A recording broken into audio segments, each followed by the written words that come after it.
मधल्या घाटकोपर होर्डिंग दुर्घटनेप्रकरणी एक अत्यंत मोठी कारवाई झालेली आहे। आरपीएफ रेल्वे पोलीस दलाचे प्रमुख कैसर खालिद यांचं निलंबन झालंय। अधिवेशनाच्या तोंडावर सरकारनं ही मोठी कारवाई केली आहे। ज्यावेळेस या होर्डिंगला परवानगी देण्यात आली होती त्यावेळेस कैसर खालिद या विभागाचे प्रमुख होते आणि त्यांच्याचकडून ही परवानगी देण्यात आली होती आणि होर्डिंग कोसळल्यापासूनच अशा प्रकारची कारवाई होणार का याबाबत चर्चा होती।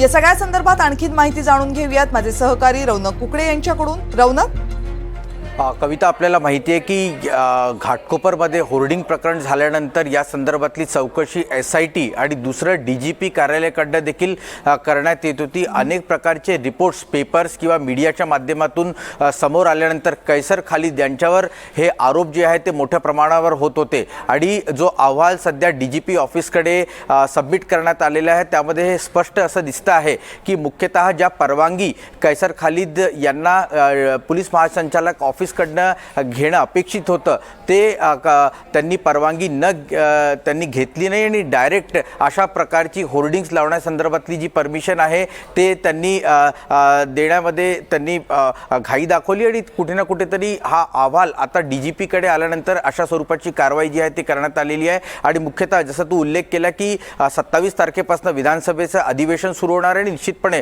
हा एक मोठा मुद्दा सरकारसाठी डोकेदुखी ठरला असता। त्याच्यामुळे कुठे ना कुठेतरी आता ही कारवाई जी आहे ती करण्यात आलेली आहे। कैसर खालिद यांना निलंबन त्यांचं करण्यात आलेलं आहे अशा स्वरूपाची माहिती उपलब्ध झाली आहे। रौनक, धन्यवाद तुम्ही दिलेल्या सगळ्या सविस्तर माहितीबद्दल।